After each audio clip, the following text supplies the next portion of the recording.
The thermos was empty. That's when I knew it was serious. Night was falling fast, and I had no fire, no water, and no way to get either. The only thing left was the snow around me. However, melting snow directly in your mouth can lead to hypothermia due to the cold water. A better method is to use a snow shovel or container to collect clean, fresh snow and place it in a pot or container.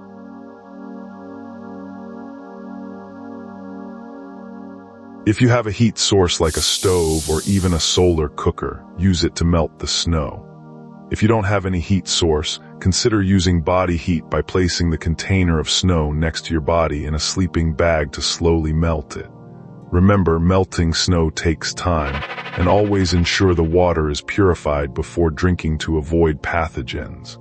I had to melt snow for water without burning fuel or using my limited body heat.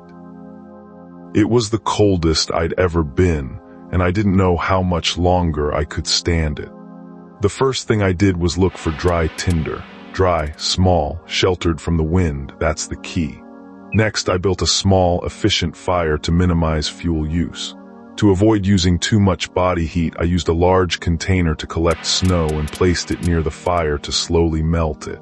Remember, never eat snow directly as it can lower your body temperature and lead to hypothermia. Step 1. Find dry tinder. Not easy in a snowstorm. I scoured the ground, the bark of trees, and any nooks where dry materials might be tucked away. My hands were numb, but I kept moving. Stay vigilant. Cold numbs your senses but doesn't paralyze your will. Under a rock, I discovered dry grass. Keep exploring carefully to prevent hypothermia. Small, dry, and sheltered. Perfect. I tucked it into my jacket pocket. Next, I needed to make a fire reflector. I grabbed some dry sticks and stacked them against the wind to shield the flame.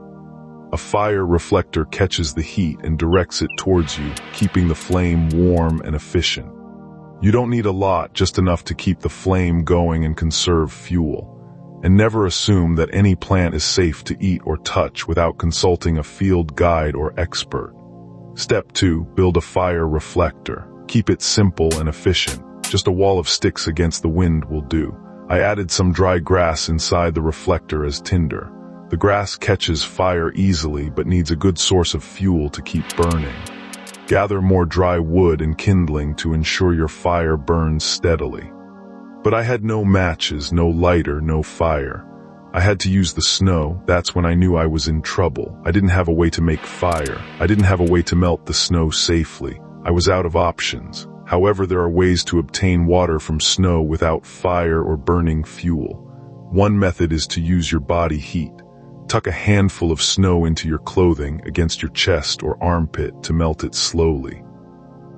Another method is to use a large container, like a snow shovel or a large plastic bag, to collect a lot of snow and carry it to your shelter.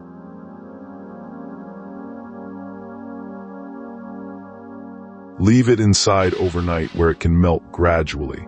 Remember, never eat snow directly as it can lower your body temperature and cause hypothermia.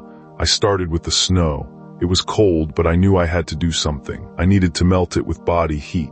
I sat down and cupped my hands. I scooped up a handful of snow and held it close to my chest. My hands were freezing, but I forced myself to keep them there. Body heat isn't much, but it's better than nothing. However, melting snow with body heat alone is very slow and inefficient. For faster results and to avoid hypothermia, consider using a reflective emergency blanket or a container to gather and concentrate the heat. Step 3. Use body heat. Hold small amounts of snow close to your body to melt it gradually. It's a slow process, but it's a start. Move the melting snow from hand to hand, letting it melt incrementally. The sky was darkening, and I could see the stars starting to come out. Night was approaching, and I needed to find a way to keep warm. Looking around, I gathered a few small twigs and some dry leaves, but I knew I had to conserve my limited fire-making resources. Instead, I decided to melt snow for water, which wouldn't use up precious fuel or scald my mouth. Melted snow can provide vital hydration, but it must be done carefully to avoid hypothermia and ensure the water is clean. But how? I didn't have a spark, a flame, nothing. I remembered an old trick from a survival book. Building a snow shelter can provide warmth and protection. However, in a survival situation, it's also crucial to find a way to melt snow for water. For water, you can use your body heat. Fill a water bottle with snow and tuck it into your clothing close to your body. The warmth from your body will slowly melt the snow into water.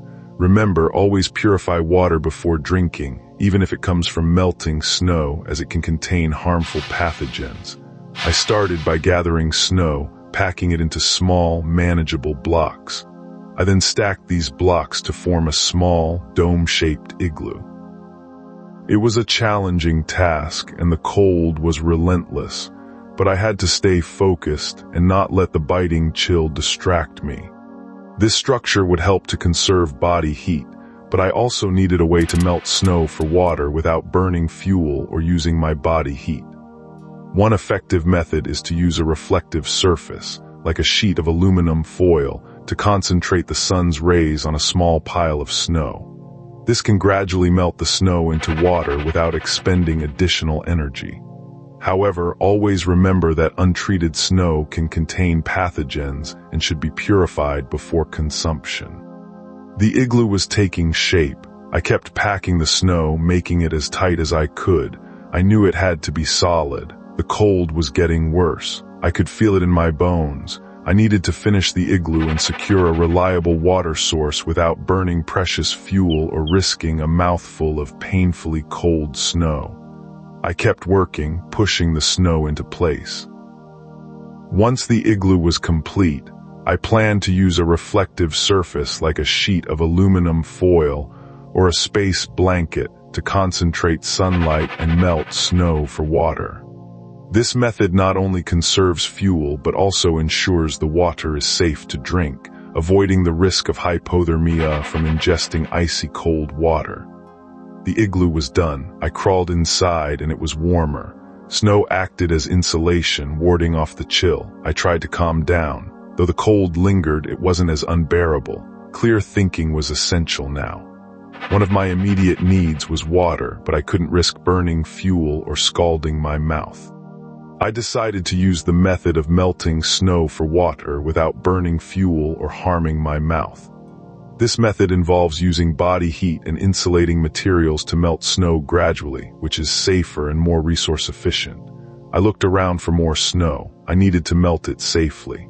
I scooped up another handful and held it close, letting it melt naturally in the warmth of my hands. I knew it was a slow process, but it was crucial for survival. I needed water, and every drop counted. I continued to melt the snow, moving it from hand to hand, careful not to burn my skin. Each time it melted a little more. It was a small victory, but it was a start.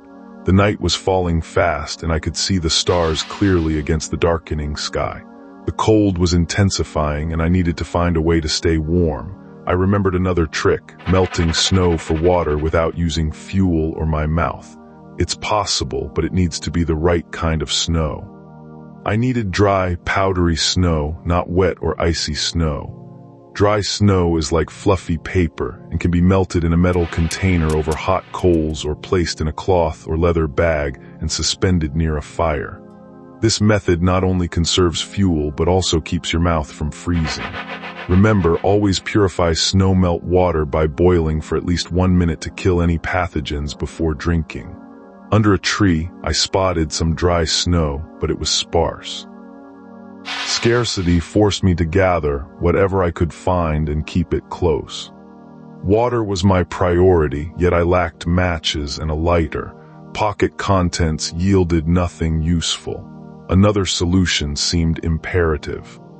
Tomorrow on the survival files, carry a load for miles without wrecking your back.